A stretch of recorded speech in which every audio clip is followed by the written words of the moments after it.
네, 오늘 주식 종목 리뷰는 이수페타시스 한번 보도록 하겠습니다. 들어오신 분들 구독 버튼 한 번씩 눌러주시고, 야, 근데 진짜 상승 멋지게 가기는 하네요. 장기적으로도 상승 파동 거의 3년 동안 이어나가고 있고, 그 중에서 이제 최근에 팍 쏘아 올리면서 뭔가 급등이 좀 나왔는데, 이제 슬슬 어떤가요? 꼬리 막 두 개 달리고, 약간 이거 도깨비 뿔 같아요. 약간 도깨비 뿔처럼 이런 식으로 딱 두 개 만들어 놓고, 슬슬 이렇게 못 가나? 가나? 약간 좀 겁도 나지만, 그래도 그동안 상승세가 너무 가파랐기 때문에 조금 더 볼까? 약간 이런 기대도 되고, 약간 지금 계속 뭔가 마음이 갈대마냥 갈팡질팡 할 수 있는 시점이다라는 생각이 좀 들긴 하거든요. 그래서 이런 시점에서 이제 매도 타이밍을 좀 어떻게 잡아야 되는가 이런 것들에 대한 제 견해를 좀 설명드리려고 뭐 이수페타시스 좀 찍도록 하겠습니다. 그래서 뭐 이런 매도 타이밍 제가 두 개 정도 이 성향별로 솔직히 갈리긴 하거든요. 이 두 개 다 설명은 좀 드릴 건데 뭐 봉잡하는 방식들도 있고 그런 것들은 이따가 좀 설명드리고 그래도 종목 리뷰니까 개괄적인 내용들을 조금 살펴는 보고 갈 건데 우선은 이수페타시스가 그 PCB 인쇄로 기판 관련주예요. 근데 이게 또 반도체랑 관련이 굉장히 많이 되어 있는데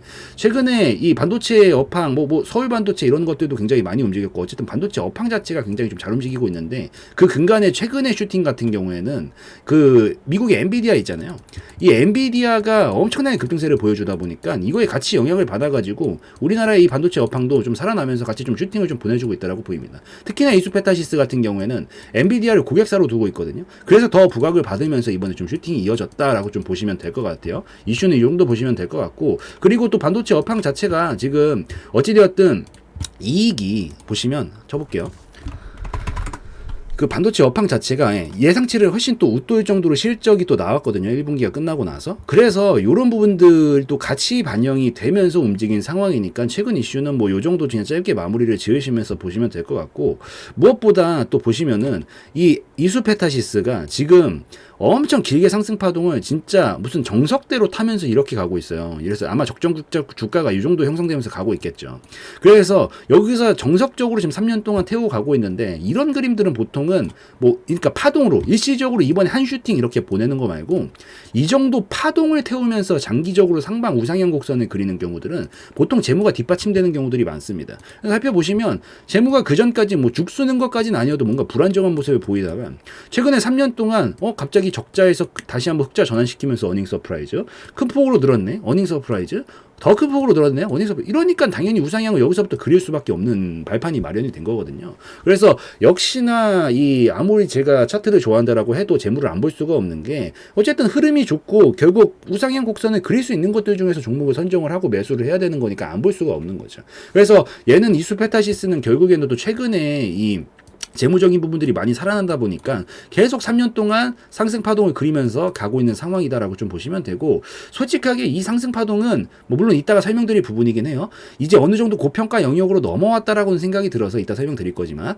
그래서 뭐 물론 이철 타이밍을 잡는 건 좀 다른 문제가 되긴 하겠지만은 이게 결국 이 정도 수치를 계속 유지를 해주면서 조금씩이라도 더 늘어나는 모습들을 보여준다라고 하면은 계속 이 큰 상승 파동은 이어나갈 가능성이 좀 높다라고 생각을 하니까 결국에는 다음 재무 상태 어떻게 나오는지 좀 같이 살펴보시면서 장기적인 향방은 좀 같이 그려나가시면 좋을 것 같아요. 어쨌든 이렇게 영업이익 잘 나오고 하니까 얼마나 좋아요. 유보율도 올라가고 부채비율은 떨어지고 당연히 이자보유 확률도 좋아지고 재무적으로 확실히 살아나고 있잖아요. 그래서 이런 것들이 계속 장기적으로 모멘텀으로 좀 작용을 받으면서 가고 있는 상황이다 정도로 좀 보시면 될 것 같습니다. 그래서 이 정도 설명드리면 될 것 같고 이제 매도 타이밍에 대한 얘기들을 좀 해볼 시간인데 근데 사실 이게 제가 아까 조금 전에 설명드렸지만 우상향 곡선 그릴 수 있어요. 그러니까 장기적으로 분명히 우상향 곡선이라는 거는 재무적인 부분들을 크게 바탕으로 움직이게 되기 때문에 결국 이 파동이 재무만 꺾이지 않으면 저는 계속 갈 거다라고 생각을 합니다. 하는데 문제는 뭐냐면 이게 어쨌든 적정 주가가 올라간다라는 건 재무가 바탕이 되면 이런 식으로 이 회사의 적정적인 진짜 주가 자체가 올라가고 있는 거고 여기서 보통 파동을 그리는 게 이 주가잖아요. 밑에 저평가 영역에서 고평가 넘어오고 고평가에서 적정 주가를 기준으로 밑에까지 보이지는 않아요. 그냥 대략적으로 그건 놓는 거지. 다시 저평가까지 오는 거고 여기서 저평가까지 왔으면 다시 고평가까지 가는 거고 다시 저평가 이거를 계속 반복하는 게 이제 주식이고 가격의 원리란 말이에요. 근데 사실 지금은 뭐 물론 최근에 있었던 이런 엔비디아 관련된 이런 막 이슈들 있잖아요. 이런 이슈들. 그래요. 이런 이슈들 좋아요. 전망적으로 봤었을 때 더 올라가고 뭐하고 충분히 좋잖아요. 누가 봐도 좋은 거 좋다라 그러지. 더 올라갈 수 있지 않을까 생각이 드는 건 사실인데 솔직히 모호하잖아요. 제가 이 뉴스를 안 보진 않아요. 물론 그 제가 선택을 이 행동을 이행함에 있어서 별로 그렇게 크게 작용을 받진 않지만 안 보진 않는단 말이에요. 근데 이게 왜 그러냐면 매수를 할 때는 차라리 그러니까 매수라는 표현보다는 그래요. 전망을 자기가 나름대로 분석을 해보고 예상을 해보는 시점에서는 선택지가 두 개죠. 그래서 올라갈 것 같냐 떨어질 것 같냐 이거를 생각하는 단점에서는 이거 재무 상태 기술적인 부분 종합적으로 생각하면서 얘가 결국에는 이런 것들 뭐 이슈를 봤더니 이슈는 좀 올라갈 것 같고 재무도 보니까 살아나고 있네 올라갈 것 같네 뭐 기술적으로도 보니까 괜찮은 자리인 거 올라갈 것 같다. 그러니까 순수하게 이분법적으로 올라간다 떨어진다를 놓고 볼 때는 이런 것들이 도움이 되지만 이거를 결국엔 우리가 실행을 해야 되잖아요. 그러니까 매수 버튼이든 매도 버튼이든 클릭을 해야 되잖아요. 클릭을 할 때는 이게 이 이슈 자체가 그래서 얼마만큼 반영된 건데 이 이슈가 지금 많이 반영된 거야? 여기가 지금 끝 지점이야? 아니야.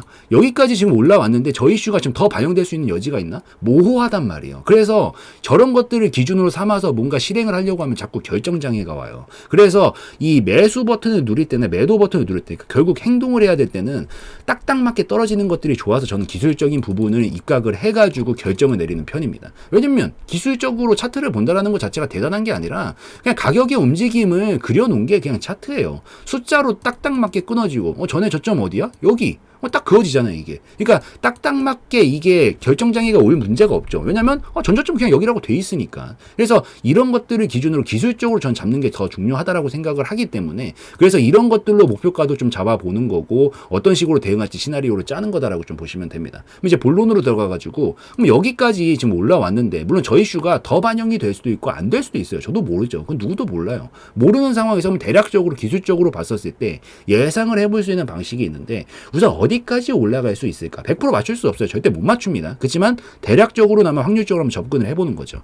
최근에 이수페타시스가 지금 만들어 놓은 파동 자체가 얼마만치를 만들어 놨냐면 최근에 이마만큼을 만들어 놓은 파동이에요. 여기서.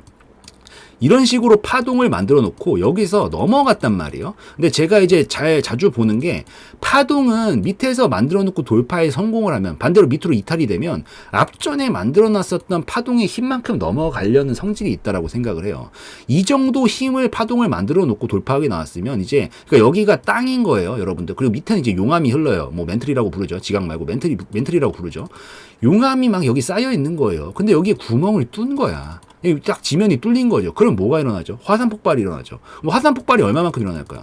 이마만큼 모여있는 만큼 터져 나가겠죠. 뭐 물론 진짜 원론적으로 들어가면 다른 얘기긴 하겠지만 그냥 비유해서 생각하면 이해가 쉬우니까 이렇게 설명을 하는 거예요.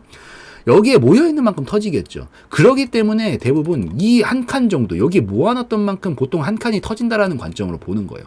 그런 관점에서 봤었을 때 최근에 이 파동이 넘어오고 있는 상황이고 여기서부터 넘어갔기 때문에 대략적으로 이 정도 힘의 크기만큼 넘어간다라고 보는 건데 이게 한 칸 정도 넘어갔을 때 지금 거의 근접해 있죠. 슬슬 밀리기 시작하려는 게 보이고 그래서 저는 어느 정도 목표가에는 이게 충분히 이슈도 뭐 물론 가격으로 다 드러나는 거니까 충분히 어느 정도 반영이 되고 목표가의 첫 번째 목표 구간에 볼 수 있는 의미 있는 지점에 왔다라고 생각을 하고 있습니다. 그래서 요 정도 자리라면은 사실 뭐 물론 이따가 좀 더 설명을 드리자면 이게 모아놨던 게 간혹 두 칸으로 올라가는 경우들이 있어요. 이게 차선이에요, 여러분들. 그러니까 이게 지금 차선인데 보시면은 여기서 이게 여기가 3차선이야. 오케이. 여기가 3차선이고 진행 방향은 여기서 여기예요. 여기가 2차선이야. 그리고 저 위에 1차선이 있어요. 보통 깜빡이를 한번 틀고 넘어가면 한 칸 넘어가야 되잖아요. 근데 아주 간혹 가다가 물론 길가에선 우리가 도로가에선 저렇게 운전하면 욕을 하죠. 막 난폭 운전하면서 오랜만에 이해시 드는 거 아니야. 난폭 운전하면서 그냥 한 방에 깜빡이 틀고 막 차선 2개 넘나들고 3개 넘나들고 이런 애들이 가끔 있어요. 근데 도로에 보면 그럴 사람들이 더 많나요? 아니면은 깜빡이 틀고 한 칸 넘어가고 깜빡이 틀고 한 칸 넘어가고 이런 사람들이 더 많나요? 당연히 깜빡이 틀고 한 칸 넘어가는 사람들이 더 많죠. 거기서 간혹 뭔가 좀 특이한 사람들만 아주 간혹 가다가 한 방에 막 넘어가는 경우가 생기는데 이건 확률적으로 낮아요. 제가 개인적으로 봤었을 때 그러니까 여기서 바로 연타로 치면서 넘어갈 가능성은 15% 안팎 정도다라고 저는 개인적으로 생각을 합니다. 근데 여기서 우리가 선택을 할 수 있는 건 이제 매매 방식 두 가지, 이 대처하는 방식 두 가지를 설명드리려는 거예요. 우선 한 칸은 넘어왔고 어느 정도 목표 지점에 도달했다는 느낌이 확실히 들어요. 여기가 고점인지는 알 수 없어요. 더 갈 수도 있죠. 15% 확률로. 그러니까 물론 15%는 임의적으로 잡은 거지만 그냥 제 경험상 잡은 거예요. 여기서 15% 확률을 한번 믿어보고 더 갈지에다가 내가 베팅을 해볼 건지, 아니면은 나머지 85% 확률로 여기에서 이제 한번 꺾었다가 갈 확률에 베팅을 할 건지는 여러분들이 선택을 해야 되는 문제입니다. 근데 최소한 이게 어느 정도 그래도 나중에 더 가면 뭐 속은 쓰리고 배는 아프겠지. 그렇지만 최소한 의미가 있는 자리에서 자기가 익절했다는 생각이 들면 그것도 잠깐 그 생각 들고 그냥 말아요. 근데 이런 개념과 기준이 아예 없이 그냥 흐름 따라 기분 따라 대처를 하면은 자기가 원칙을 가지고 한 게 아니기 때문에 미련이 계속 남다 보니까 더 올라가게 되면 후회가 남고 거기서 이상한 행동들을 하게 되는 거거든요. 그래서 우선 제가 정리를 해드리면 첫 번째 구간까지 거의 다 왔고 반영 어느 정도 됐습니다. 여기서 더 갈지 말지는 저도 모르지만 적은 확률로 한 번에 난폭 운전하면서 가는 경우도 생기기는 해요. 그렇지만 만약에 여러분들이 의미 있는 자리에 대해서 익절하고 싶다면 우선 지금이 할 수 있는 저로의 첫 번째 기회다라고 생각을 합니다. 그래서 여기서 선택을 해야 되는 건 여러분들이 목표가 매매를 한다라는 관점에서 봤었을 때 여기서 수익에 만족을 하면 그냥 전량 익절하시고 다음 건 생각 안 하고 그냥 나가시면 되는 거고, 저는 이 정도 힘 충분히 반영됐다라고 보니까 여기서 그냥 익절 타이밍 잡고 보시면 된다라고 생각을 해요. 그래서 익절 타이밍을 잡으실 분들은 만족하시는 분들 여기서 잡으시면 되고, 근데 이렇게 말해도 여러분들이 솔직히 이거 보고 있는 사람들이 있다라고 하면은 더 갈 것 같아가지고 솔직히 뭔가 좀 불안하기도 하면서 자꾸 기대도 되니까 갖고 있는 거잖아요. 요럴 땐 어떻게 봐야 되는지 설명드릴게요. 약간 욕심이 난다 싶으면 그러면 절반 터는 거예요. 그냥 반반 가는 거죠. 내 마음이 지금 반반이잖아요. 내 마음이 지금 겁도 나는데 더 가져가 보고 싶고, 그러면 똑같이 나눠가지고 이 수량도 반반으로 가져가는 거예요.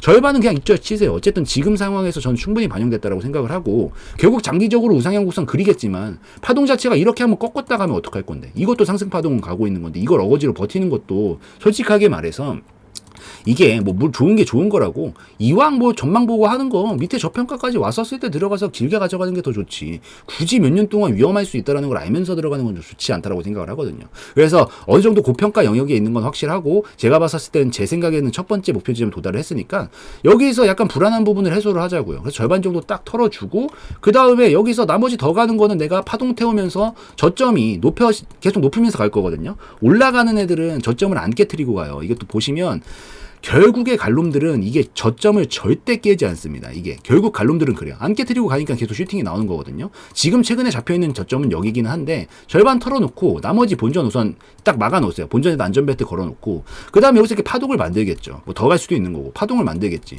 만들다가 여기서 또 한번 쳐줘. 그러면 여기로 바꿔 잡는 거예요. 익절 타이밍은 어깨쯤 되는 거죠. 그래서 추세 매매로 전환을 시켜가지고 여기 익절 타이밍 잡아놓고 더 가면은 계속 슈팅 치는 것들 보면서 가져가는 거고, 만약에 하다가 올라왔는데 실패하면서 무너져. 그럼 이제 여기 꺾이면 여기가 어깨쯤 될 가능성이 굉장히 높거든요. 상승 파동이라는 거 자체가 어쨌든 저점이 꺾이면 파동이 변질이 돼요. 그래서 요 정도 꺾인다 싶으면은 그냥 여기서 이제 나머지 익절하는 방식들도 있습니다. 그래서 제가 권장을 할 수 있는 여러 가지 선택지들은 어쨌든 첫 번째 구간에 닿았으니까 목표가 매매하시는 분들은 전량 익절. 진짜 추세 매매로 하실 분들은 사실 진입가가 좋아야지 버틸 수 있거든요. 여기에 들어갔는데 그냥 하염없이 추세 매매하겠다, 이건 좋지 않습니다. 이거는 굳이 리스크를 알면서도 올라가는 걸 쏘는 걸 보고 들어간 거고, 이걸 어거지로 버티면서 더 큰 걸 먹겠다, 이거는 리스크 관리에서 완전히 꽝이에요. 그래서 고점에 계신 분들은 솔직히 그냥 지금 익절하는 게 맞고요. 밑에 계신 분들 관점에서는 선택지는 있다. 지금 목표가 매매로 어느 정도 의미 있는 자리에서 익절할래, 아니면 추세 매매로 전환을 해서 저점 잡고 더 크게 가는 파동까지 기대하면서 볼래, 둘 중에 선택을 하셔야 되는데, 마음이 반반이라면 절반은 목표가 구간 매매로, 하나 절반은 마무리 짓고 나머지만 좀 미련이 남다라고 하면은 추세 매매로 전환해서 두 개를 이렇게 같이 합쳐가지고 매매하는 방식으로 보시는 것도 한 가지 방식이니까 그런 관점으로 좀 보시면 좋겠다라고 좀 말씀을 드리도록 하겠습니다. 그래서 이 정도면은 뭘 어떻게 해야 되실지 성향별로 선택을 해야 되지만 제가 선택지를 드렸으니까 그걸 기점으로 좀 판단을 해나가시면 좋겠다라고 생각이 들고, 우선 지금 상황에서 꺾이는 자리는 여기긴 하거든요. 슈팅이 나왔기 때문에 그래요. 근데 여기까지 버티는 거는 솔직히 너무 어거지예요. 너무 폭이 큽니다. 그래서 우선 뭐 본전이 다들 어디실지는 모르겠지만 자기 본전에 딱 걸어놓고 여기서 뭐 어느 정도 익절해놓고 나머지를 보시는 게 더 좋고, 분명히 파동을 하나 더 만들긴 할 거예요. 뭐 바로 가주면 위에서 만들 거고 못 가주면 밑에서 만들겠지만 하나 더 파동을 만들고 반등을 좀 쳐주려다가 실패를 할 거면 실패를 할 거고 갈로미면 갈 건데, 여기서 뭔가 이런 그림이 나오잖아요. 그럼 이제 여기로 바꿔 잡으시면 돼요. 여기를 안전벨트 바꿔 잡고 위에서만 무언가를 한다라는 관점으로 계속 끌고 가시면 된다라고 좀 말씀을 드리도록 하겠습니다. 그래서 이수페타시스 이 정도 뭐 제 견해기는 하지만 저는 이런 식으로 항상 보면서 대처를 하려고 하기 때문에 이런 것들 좀 같이 체크하시면서 보시면 좋겠다라고 좀 말씀을 드리고 마무리 짓는 걸로 하고, 오늘 영상에서의 내용은 저의 개인적인 견해였으므로 참고용으로만 보시라는 말씀 드리고 마무리 짓도록 하겠습니다.